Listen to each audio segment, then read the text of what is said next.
여러분 성탄 인사할까요? 메리 크리스마스. 예, 우리 좌우에 계신 분들이 복된 성탄절입니다. 메리 크리스마스 인사할까요? 예, 복된 성탄절입니다. 메리 크리스마스. 여러분, 제가 성탄절만 되면 꼭 여러분이 물은 질문이 있습니다. 메리 크리스마스가 무슨 뜻이죠? 감사합니다. 메리라는 말은 즐거운, 명랑한 뜻이고, 크리스트는 그리스도, 우리 예수님을 말하죠. 마스는 무엇입니까? 미사를 말합니다. 즐겁고 복된 마음으로 예수님께 예배를 드리자, 이런 의미입니다. 세상 사람들은 메리 크리스마스 인사를 하면서도 그 의미를 모른 채 그저 할리데이, 즐기는 날, 노는 날로 생각하며 인사를 합니다. 하지만 그 뜻 가운데에는 이런 의미가 포함되어 있다는 걸 알고 우리는 인사를 해야 되는 것이죠. 다시 한번 더 메리 크리스마스.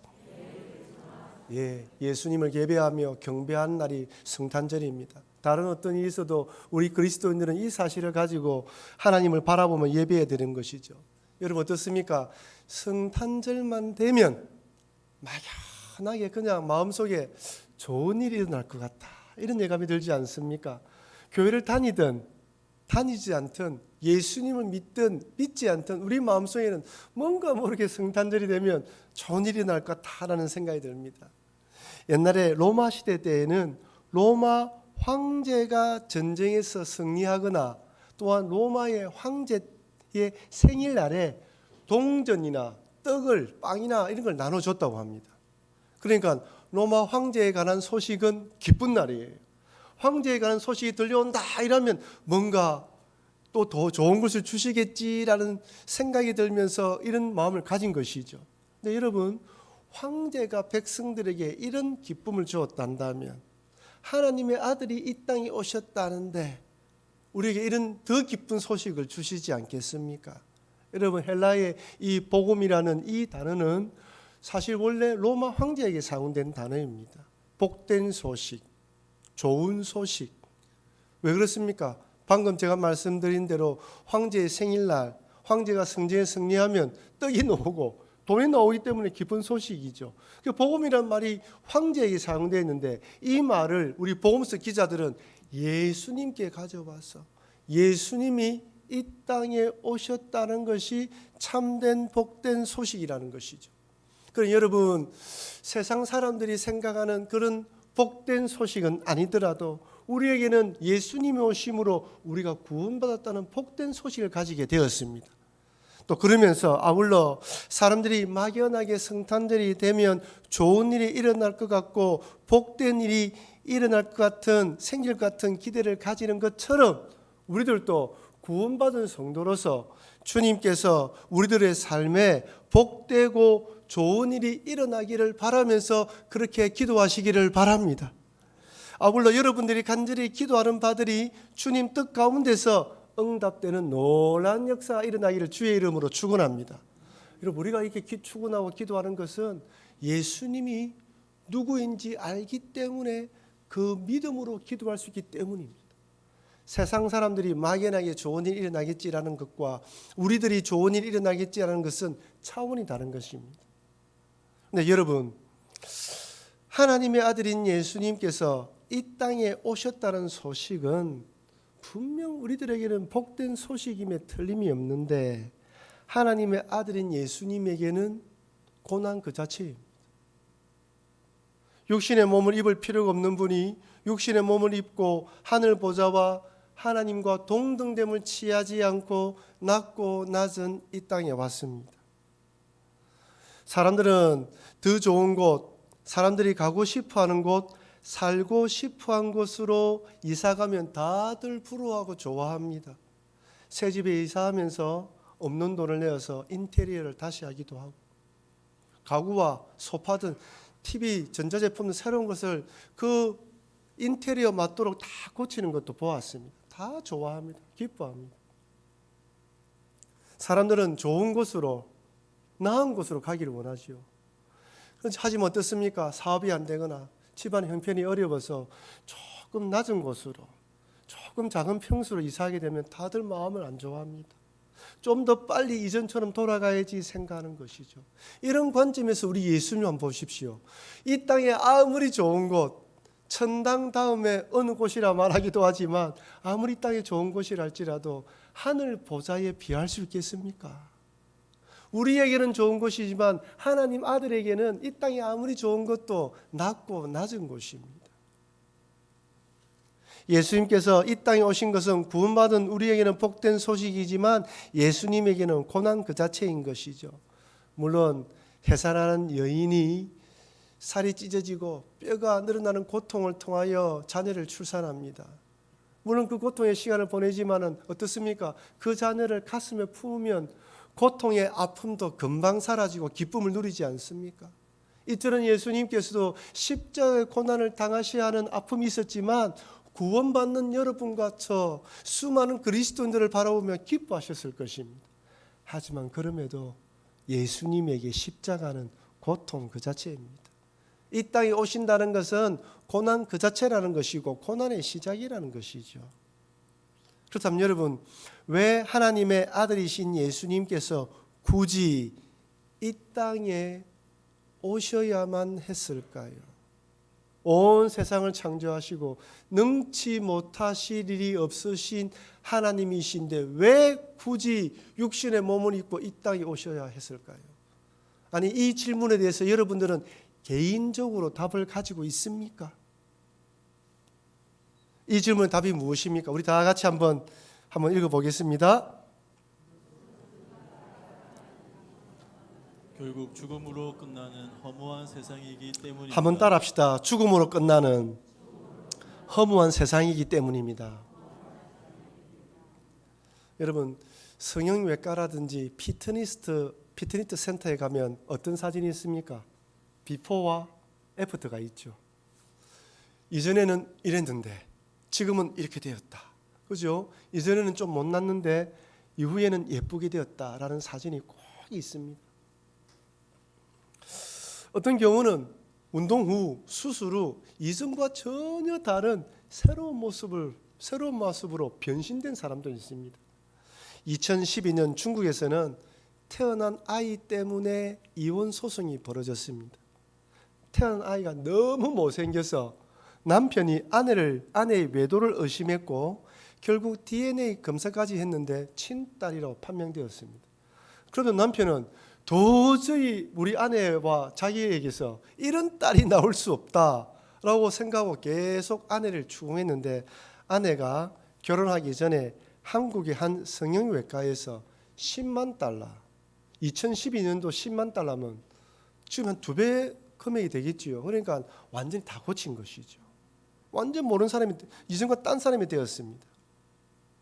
남편은 매우 중요한 사실을 속였다는 이유로 이혼 소송을 걸었고 결국 중국 정부는 이혼을 허용하면서 아내가 남편에게 12만 달러를 배상하라고 판결을 내렸습니다. 이런 중국 정부의 판결은 외모가 이혼 사유가 될 수 있다는 선례를 남겼다는 점에서 쓸쓸함을 지우지 못하는 것이죠. 여러분, 어떻습니까? 아무리 성형수술을 해서 비포와 애프터가 완전히 달라졌다 할지라도 내 마음에 드는 그런 모습이 되었다 할지라도 여러분, 영원히 계속됩니까? 한때입니다. 한순간입니다. 그때 찍은 사진만 남을 뿐입니다. 물론 한때라도 아름다운 때를 보내고 싶은 것이 우리 인간의 마음입니다. 그것을 모르는 것은 아닙니다. 하지만 한때라는 것을 잊어버리면 안 되는 것이죠. 여러분, 온 사람들의 주목을 받았던 당대의 미모의 여배우나 가수들을 한번 보십시오. 나이가 많이 들어서 이제 TV에 나올 때를 보면 옷은 세련되고 헤어 스타일은 정말 고상한데 얼굴은 어떻습니까? 우리가 알고 있는 그 할머니와 똑같습니다. 조금 더 세련될 뿐이라는 거예요. 그러다 코에 호흡이 끝나면 이 땅을 떠나는 것이 인생입니다. 전도서는 솔로몬 왕이 쓴 지혜서입니다. 그는 전도서의 첫 부분을 이렇게 시작합니다. 전도서 1장 2절 말씀 우리 다 같이 읽어보겠습니다. 전도자가 이르되 헛되고 헛되면 헛되고 헛되니 모든 것이 헛되도다. 여러분, 헛되다는 말이 몇 번이나 나옵니까? 5번이나 반복되고 있습니다. 여러분들이 만약에 글을 쓴다면, 후손들에게 전해줄 나의 인생의 글을 쓴다면 명언들을 모은다면 어떤 말을 시작할 것 같습니까? 솔로몬이 전도서를 쓰면서 첫 번째 자기를 소개하면서 그 다음 시작 구절이 헛되고 헛되다라고 5번이나 반복하고 말합니다. 여기서 헛되다란 히브리어 말은 하벨인데 승기, 호흡, 실체가 없다, 덧없다, 허무함, 아무런 결과를 낳지 못한다는 뜻입니다. 여러분, 전도자가 이렇게 헛되다는 말을 5번이나 시작하면서 말을 끝내는 이유가 무엇입니까? 나는 왕으로서 누릴 것 다 누려보고 하고 싶은 거 다 해보고 모든 걸 해봤지만 결국 인생은 헛되다. 왜? 죽으니까 헛되다는 거예요. 전도서를 쭉 읽어보십시오. 오만 것 다 해봤지만 내 뜻대로 되지 않는 것이 인생이고 그러다가 결국 죽는 것이 인생이다. 살아있는 동안에 즐겁게 살라라고 말하면서 맨 마지막에 뭐라고 이야기합니까? 젊은 날에 창조주를 기억하라 말합니다. 인생이 죽는다는 걸 알면 창조자를 기억할 수 있다는 것이죠. 어제도 우리가 함께 신앙생활했던 사랑하는 집사님을 천국으로 보내드렸습니다. 장례식을 발인 예배를 마치고 그 운구차가 떠나가기까지 한 나이 많은 우리 집사님 한 분이 그 운구차가 떠나갈 때까지 그 추운 데서 밖에 서서 기다리고 보고 계시는 거예요. 아쉬운 거예요. 모든 장례차를 마치고 봉고차를 타고 교회 오는 도중에 나이 많으신 우리 집사님께서 참 코로나 전에는 같이 신앙생활하며 많이도 재밌게 놀았고 재밌게 다니는데 너무나 아쉽다라고 이야기하시는 거예요. 주변의 친구들이 한 명씩 떠나가신다는 거예요. 여러분, 우리가 아무리 한때 잘 살아도 멋진 인생을 살아도 죽음으로 끝나는 것이 인생입니다. 그래서 허무한 것이죠. 죽음 앞에서는 천하를 통일한 위대한 왕일지라도 절세의 미인일지라도 무릎을 꿇어야 합니다. 헬라를 통일하고 페르시아 원정까지 승리한 알렉산더 대왕이 몇 살에 죽었습니까? 32살입니다. 그 사람이 10년만 더 살아도 20년만 더 살았어도 세계의 역사가 그 당시에 어떻게 변했을지 아무도 모릅니다. 어떤 사람은 짧게 굵게 살다가 떠났다고 말하지만 이 땅을 떠나기에는 너무나 젊은 나이인 것이죠. 하지만 죽음이 소환장을 보내자 모든 것을 내려놓고 이 땅을 떠나야 합니다. 저희 아버지는 제가 고등학교 3학년 때 돌아가셨습니다. 지금 가만히 생각해 보니까 저희 아버지가 제 나이 때쯤 돌아가신 것 같아요. 제가 고등학교 3학년 때는 그때는 친구들 아버지가 돌아가신 분이 계셨기 때문에 그냥 그런갑다 생각했는데 저희 아버지 나이가 되고 나니까 너무 일찍 돌아가셨다라는 아쉬움이 너무 많습니다. 여러분, 죽음이 소환장을 보내면 우리는 모든 것을 내려놓고 떠나가야 합니다.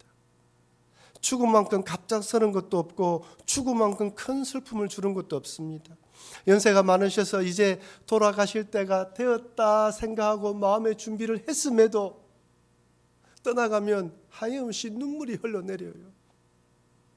생각지도 않았던 죽음, 전혀 기대하지 않았던 죽음과 막 부딪히면 그 절망과 인생의 허무한 말로 표현할 수 없습니다.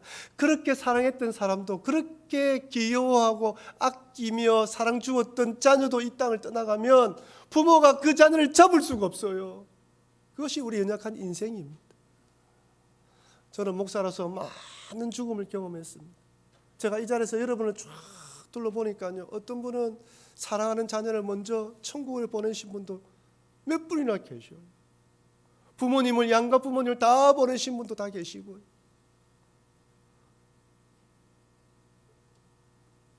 죽음은 항상 우리에게 절망감을 심어줍니다. 죽음에는 순서가 없습니다. 언제 어떻게 죽음이 찾아올지 아무도 모릅니다. 우리들은 이번 이태원 사건을 맞이하면서 아이고, 이렇게도 이 땅을 떠날 수가 있구나. 자녀를 잃은 그 부모의 마음이 어떨까? 생태 같은 자녀를 잃은 부모의 마음이 어떨까 안타까우며 눈물을 흘렸습니다. 죽음은 성공했다고, 선한 일을 했다고, 놀라운 일을 했다고 비껴가지 않습니다. 죽음의 소나기에 딱 잡히면 그 누구도 빠져나갈 수 없습니다. 사람들은 죽음을 극복할 수도 이길 수도 없기에 죽음을 운명처럼 받아들입니다. 이처럼 결국에는 죽음으로 끝날 수밖에 없는 인생이기 때문에 허무한 것이죠. 여러분, 이런 죽음에 대해서 믿지 않는 세상 사람들은 어떤 자세를 가지던가요? 세상 사람들에게 죽으면 어떤 일이 일어날까 물으면 뭐라고 대답합니까? 아마 대충 두 가지로 대답할 것입니다. 어떤 사람은 죽음 이후에도 세상이 있다, 내세가 있다고 믿는 것이죠. 이런 사람들은 보통 종교를 가지고 있습니다. 그리고 착한 일을 하려고 합니다. 내 것을 아끼고 선한 일에 먼저 나서려고 합니다. 왜? 살아있을 때 선한 일을 하면 죽음 위에 좋은 곳으로 간다라고 말하기도 하고, 불교에서는 좋은 사람으로 다시 환생한다라고 이야기하기도 하거든요. 그래서 어떠든지 좋은 일 하려고 합니다. 반면에 죽으면 어떻게 됐습니까? 물으면 끝이다, 죽으면 끝이다라고 대답하는 사람이 있습니다. 끝나면 자연으로 돌아간다, 아무것도 없다, 헛것이다, 모든 것이 끝난다라고 생각하는 사람들은 그냥 살아있을 때 즐겁게 살자라는 모토를 가지고 살아갑니다. 좀 더 즐기고 좀 더 재미있게 좀 더 내가 요구하는 것을 가지고 원하는 대로 살자고 이야기를 합니다. 그들에게 육신의 정욕과 안목의 정욕과 이생의 자랑은 유혹이 아닙니다. 추구해야 할 삶의 목표입니다. 세상 재미와 즐거움을 추구하는 것이죠. 그렇다면 여러분, 죽음이 왜 우리 인생에 찾아온 것일까요? 한번 태어났으면 죽는 것이 자연의 섭리라고 말하지만 성경은 죄의 삭시 죽음이라고 분명히 말합니다. 야고보서에서는 이렇게 말합니다. 우리 같이 한번 야고보서 1장 15절 말씀을 읽어보도록 하겠습니다. 욕심이 잉태한즉 죄를 낳고 죄가 장성한즉 사망을 낳느니라. 욕심이 잉태한즉 죄를 낳고 죄가 장성한즉 사망을 낳는다. 여러분, 성경은 죄 때문에 사람이 죽는다고 이야기를 합니다. 여러분, 우리 사람이 아무리 아니다라고 이야기할지라도 그 사람이 죽었다는 것은 뭘 의미합니까? 그 사람이 죄인이라는 거예요. 죄인이 아니면 안 죽. 성경이 말하면 죄가 없으면 안 죽습니다. 그러니까 죽는다는 것 자체는 뭐죠? 그 사람이 죄인이라는 거예요. 죄인이기 때문에 죽습니다. 여러분, 좀 가혹하게 들릴지 몰라도 이 땅에 사는 모든 사람들은 죄인으로서 사형 선고를 받았고 사형 집행만을 기다리고 있습니다. 그렇지 않아요? 언제 죽을지 아무도 모릅니다. 언제 죽을지 아무도 몰라요. 그렇지만 죽는 날이 언제인지는 모르지만 죽는 날은 정해져 있습니다. 그 날이 언제인지 모를 뿐이죠. 사형 선고를 받은 죄수도 마찬가지죠. 사형 선고를 받았기 때문에 언젠가는 죽지만 그날이 언제인지를 몰라요. 그래서 여러분, 좀 죄송하지만 여러분이 하루 살아왔다는 것은 그만큼 하루 더 죽음에 가까워왔다는 뜻이 됩니다. 그렇다면 제가 앞서 질문드렸던 왜 하나님의 아들이 굳이 이 땅에 오셔야만 했을까요? 라는 것에 대한 질문에 답을 드리려고 합니다. 그것은 죽을 수밖에 없는 이 불쌍한 죄인들을 구원하기 위해 예수님께서 이 땅에 오셨다는 것입니다. 요한복음 6장 39절 40절 말씀을 우리 크게 한번 읽어보도록 하겠습니다. 나를 보내신 이의 뜻은 내게 주신 자 중에 내가 하나도 잃어버리지 아니하고 마지막 날에 다시 살리는 이것이니라. 내 아버지의 뜻은 아들을 보고 믿는 자마다 영생을 얻는 이것이니 마지막 날에 내가 이를 다시 살리라. 한번 따라할까요? 아들을 보고 믿는 자마다 영생을 얻을 것이라. 다른 가지 목표입니다. 예수님이 이 땅에 왜 오셨습니까? 아들을 믿는 자들의 영생을 주기 위해였습니다. 마지막 날에 다시 살리기 위해였습니다. 왜 우리가 성탄절날 예배를 드립니까? 이 땅에 오신 예수님, 나를 구원하기 위해 오신 예수님, 죽음의 죄에서 나를 이겨내고 구속하기 위해 오신 예수님을 기뻐하며 감사하는 날이 성탄절입니다. 죄의 건세, 죽음의 건세에서 벗어나 영원한 영생을 누리도록 예수님께서 이 땅에 오신 것이죠.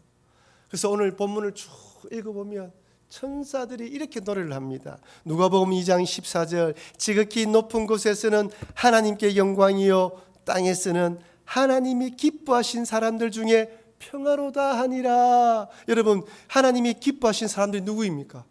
구원받기로 예정된 여러분과 저들이죠. 왜 평화입니까? 하나님과 원수 관계였는데 이제 회복되어지고 화목하는 관계가 되었기 때문에 평화가 이루어진 것입니다. 그래서 가장 복된 소식은 바로 하나님의 아들인 예수님께서 나를 구원하기 위해 이 땅에 오셨다는 소식입니다.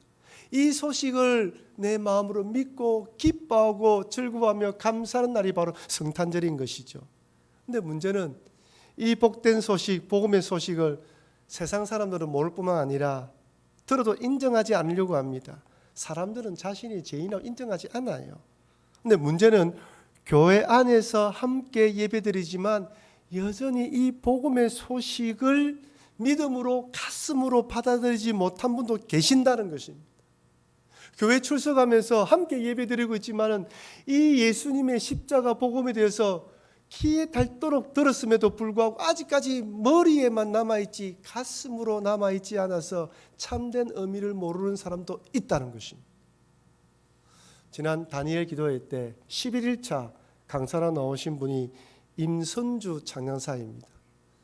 이분이 우리 교회에서도 간증 집회를 한번 했어요.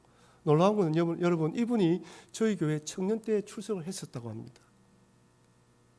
이분이 여러 가지 어려운 일을 겪으면서 예수를 믿게 됐는데요. 지금은 포항 영일만에서 찬양으로 복음을 전하고 있습니다. 이분이 교회를 다니면서 어느 날 근사님과 함께 십자가 복음 전하는 집회에 참석했다고 합니다. 강사로 오신 목사님께서 세상에는 예수님을 믿지 않은 사람들도 많지만 교회 안에도 많다고 하시면서 예수님을 믿는 것은 지금까지 내가 주인 되어 살아왔던 나를 내려놓고 하나님을 주인으로 모시고 하나님 뜻대로 살아가는 것입니다 라고 설교 말씀을 전했다고 합니다. 그런데 그 말씀을 딱 듣는 순간 그분이 자기 자신을 돌아오면서 나는 지금까지 하나님께 기도하면서 이거 해주세요, 저거 해주세요 라고 기도했지 한 번도 하나님의 뜻이 무엇인지 묻지 않았다는 생각이 들더랍니다. 그러면서 내가 하나님 믿은 것은 그저 비나이다 라고 종교 생활을 한 것이지 하나님을 바르게 믿은 것이 아니네 라는 생각이 들면서 그 다음으로 내가 죽으면 지옥 가겠다 라는 생각이 들더랍니다. 그 순간에 그 한마디 말씀이 그의 마음에 찔림을 받은 것이죠. 말씀이 다 끝나고 난 뒤에 목사님께서 통성으로 기도하자고 제안하는데 갑자기 눈을 감고 기도하는데 마음속에 생각 속에 검은 그림자의 두 사람이 딱 자기에 달려와서 자기 양손을 딱 잡고 높은 이 채용대 같은 데를 끌고 올라가더랍니다. 끌려가지 않고 몸부림을 치는데도 끌려가고 있는데 갑자기 선주 안 돼요 라는 음성이 들리면서 하얀 십자가 빛이 환하게 비치면서 모든 게 사라지더랍니다. 그때 예수님께서 나를 위하여 십자가에 달려 돌아가셨다라는 그 복음이 머리로 알던 그 복음이 가슴으로 퉁 하고 떨어지더랍니다. 오랫동안 교회를 다녔지만 십자가 복음이 머리로 알았던 가슴으로 아는 것이 아니라 머리로 알았기 때문에 복음의 구원의 기쁨을 몰랐던 것이죠. 그 자매가 그 순간에 예수님을 구주로 영접한 것입니다. 여러분, 사람마다 예수님을 만나는 경험은 다 다릅니다. 하지만 중요한 것은 내가 반드시 예수님을 지식적이 아니라 마음으로 인격적으로 만나야 한다는 것입니다. 그래서 로마서에는 이렇게 말씀합니다. 로마서 10장 9절 10절 말씀 같이 읽겠습니다. 내가 만일 내 입으로 예수를 주로 시인하며 또 하나님께서 그를 죽은 자 가운데서 살리신 것을 내 마음에 믿으면 구원을 받으리라. 사람이 마음으로 믿어 의에 이르고 입으로 시인하여 구원에 이르느니라. 아멘이죠. 내 입으로 예수를 주로 시인한다는 말은 뭐냐면 예수님이 어떤 분이고 어떤 일을 하신 것을 알고 그 마음으로 믿어져서 이제 입으로 고백한다는 것입니다.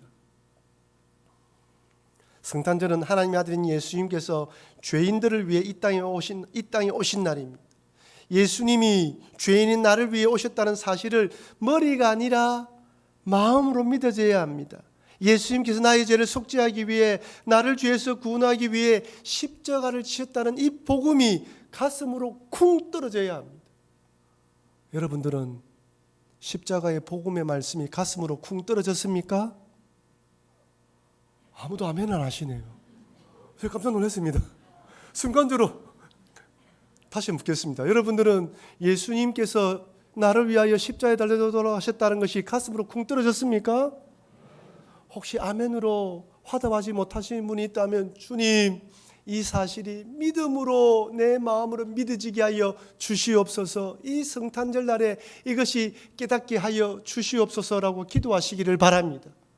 성탄절 날은 예수님이 나를 위하여 이 땅에 오셨다는 것을 믿고 고백하는 날입니다. 그렇다면 나는 이미 예수님께서 나를 위하여 십자가에 달려 돌아가셨다는 것을 마음으로 믿고 입으로 신한 사람들에게 성탄절은 어떤 날일까요? 한번 따라합시다. 죄인 중에 괴수인 나를 구원해 주셔서 감사합니다. 디모데전서 1장 15절 말씀을 우리 다 같이 한번 읽어보겠습니다. 이보다 모든 사람이 받을 만한 이 말이여, 그리스도 예수께서 죄인을 구원하시려고 세상에 임하셨다 하였도다. 죄인 중에 내가 괴수니라. 한번 따라합시다. 죄인 중에 내가 괴수입니다. 여러분, 이 고백이 나와야 돼요. 목사님 성탄절 날 좀 기쁜 소식을 전해도 자꾸 죄인이다 하고 이건 사실이지 않습니다. 우리 죄인 중에 괴수입니다. 지난주에 말씀드렸다시피 이 말씀은 사도 바울이 구원받은 초기에 했던 말씀이 아닙니다. 사역 말기에 디모데에게 편지를 보내면서 나를 돌아보니까 나는 죄인 중에 괴수구나 라고 인정하면서 편지를 보낸 것이죠. 여러분, 그가 예수 믿기 전에는 분명 죄인 중에 괴수였습니다. 예수 믿는 사람을 잡아가두고 또한 그런 일에 앞장선 사람입니다. 하나님의 원수이며 해방꾼입니다. 죽어도 마땅한 사람입니다. 하지만 회심한 후 바울은 복음을 위해서 일생을 바쳤습니다. 고린도후서 11장에 보면 바울이 당한 고난이 상세히 기록되어 있는데요, 40에서 하나 빼는 39대 맞는 매를 5번 맞았다고 이야기를 합니다. 3번 태장으로 맞았고 1번 돌에 맞았고 3번 파선하고 일주일을 깊은 바다에서 지냈다고 합니다. 여러 위험을 당하고 굶주리고 춥고 헐벗는 생활을 했다고 고백합니다. 이 모든 것이 복음을 위해서였습니다. 그렇다면 이젠 내가 이렇게 사역을 했습니다라고 자랑해야 하지 않을까요?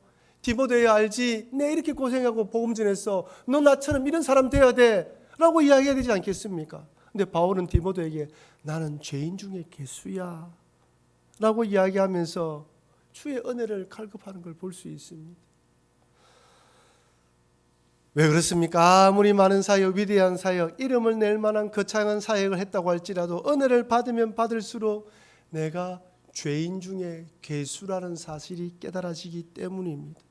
처음 예수님을 믿을 때는 그저 내가 죄인이다 정도만 생각했지만 신앙생활을 하면 할수록 하나님의 뜻이 무엇인지 알고도 순종하지 않는 나, 이런저런 유혹과 미혹에 잘 넘어지는 나, 시기하며 질투하고 미워하고 욕심대로 살아가는 나 자신을 보면서 정말 나는 이것밖에 되지 않는 죄인 중에 괴수구나라는 깨닫게 되는 것이죠. 여러분, 다들 예배 드리신다고 좋은 옷을 입으시고 이 자리에 오셨습니다. 우리는 우리 자신이 얼마나 흉측한 죄인지 다 압니다. 짙은 화장과 향수를 뿌리지만 탐욕과 욕심의 냄새를 지울 수 없습니다. 하나님께 가까이 갈 날이 가까워질수록 늘 죄송스럽고 부끄러운 마음인 것이죠. 그래서 나이가 들면 들수록 성탄절을 맞이할 때마다 우리의 마음이 달라집니다. 주여, 남은 날이 얼마 되지 않은데 더 주님 앞에서 죄인 중에 괴수로서 믿음으로 살아가게 하여 주십시오라고 기도가 나오는 것이죠. 사랑하는 성도 여러분, 성탄절은 이 세상은 죄로 멸망할 수밖에 없고 내 죄로 죽을 수밖에 없는 나를 위하여 예수님께서 나를 구원하기 위해 이 땅에 오신 날입니다. 이젠 하나님과 평안을 누렸으니 이제 그 평안 안에서 하나님 뜻을 위해 살아가겠다고 결단하시는 여러분과 제가 되길 바랍니다. 나를 구원하기 오신 예수님께 감사하시면서 남은 인생은 죄인 중에 괴수이지만 나를 구원하신 주님만 바라보며 믿음으로 살아가겠습니다라고 결단하시는 여러분과 제가 되길 주의 이름으로 축원합니다.